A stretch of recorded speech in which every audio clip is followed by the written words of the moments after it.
السلام علیکم۔ اگر آپ میرے چینل پر نیو ہیں تو پلیز چینل کو سبسکرائب کر لیں اور بیل آئیکن کو پریس کر لیں تاکہ آپ کو ملتی رہیں چینل کی تمام لیٹسٹ اپڈیٹس۔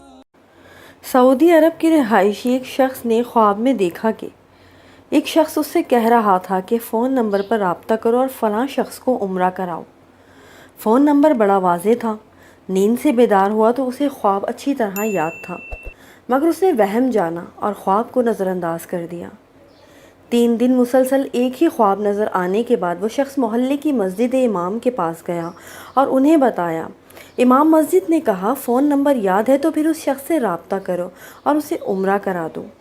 اگلے روز اس شخص نے خواب میں بتلائے ہوئے نمبر پر ڈائل کیا۔ جس شخص نے فون اٹھایا اس سے تعارف کے بعد اس نے کہا، مجھے خواب میں کہا گیا ہے کہ میں تمہیں عمرہ کرواؤں، لہٰذا میں اس نیک کام کی تکمیل کرنا چاہتا ہوں۔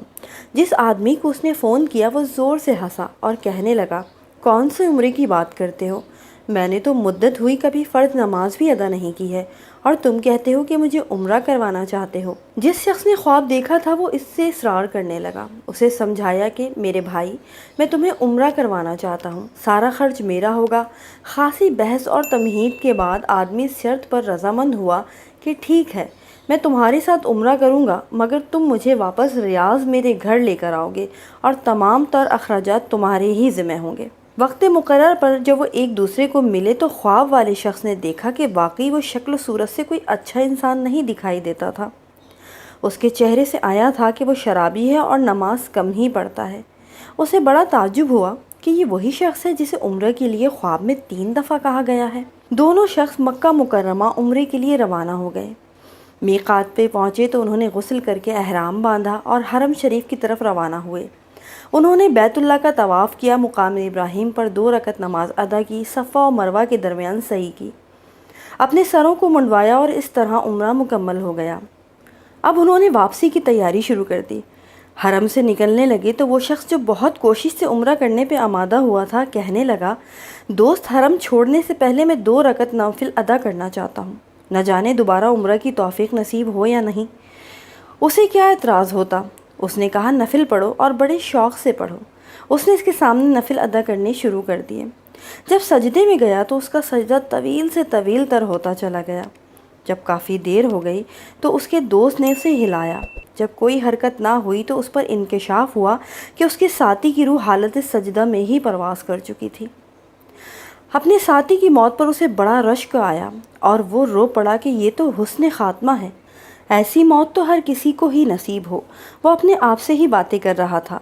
اس خوش نصیب انسان کو غسل دیا گیا، احرام پہنا کر ہی حرم میں ہی اس کی نماز جنازہ ادا کی گئی۔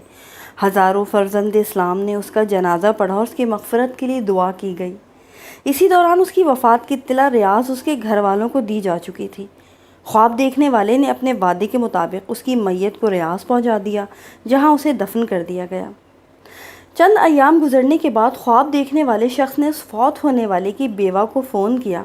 تعزیت کے بعد اس نے کہا، میں جاننا چاہتا ہوں کہ تمہارے شوہر کی ایسی کون سی نیکی یا عادت تھی کہ اس کا انجام اس قدر عمدہ ہوا، اسے حرم کعبہ میں سجدے کی حالت میں موت آئی۔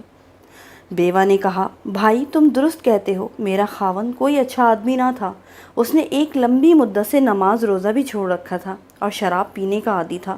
میں اس کی کوئی خاص خوبی بیان تو نہیں کر سکتی، ہاں مگر اس کی ایک عادت یہ تھی کہ وہ ہمارے ہمسائے میں ایک غریب بیوہ اپنے چھوٹے چھوٹے بچوں کے ساتھ رہتی تھی۔ میرا شوہر روزانہ بازار جاتا تو جہاں اپنے بچوں کے لیے کھانے پینے کی چیزیں لاتا وہ اس بیوہ اور اس کے یتیم بچوں کے لیے بھی لے آتا اور اس کے دروازے پر رکھ کے اسے آواز دیتا کہ میں نے کھانا باہر رکھ دیا ہے، اسے اٹھا لو۔ یہ بیوہ عورت کھانا اٹھاتی اور ساتھ میرے خاوند کے لیے دعا کرتی، اللہ تمہارا خاتمہ بالخیر کرے۔ ہمارے ارد گرد اس طرح کے کافی لوگ موجود ہیں جو ہماری امداد کے مستحق ہیں، جو ہماری آخرت سنوار سکتے ہیں۔ تو جس طرح اس شرابی کا خاتمہ اتنے عمدہ طریقے سے ہوا تو ہمیں بھی دعا کرنی چاہیے کہ ہم بھلائی کے کام کریں اور ہمارا خاتمہ بھی بالخیر ہو، انشاءاللہ، آمین۔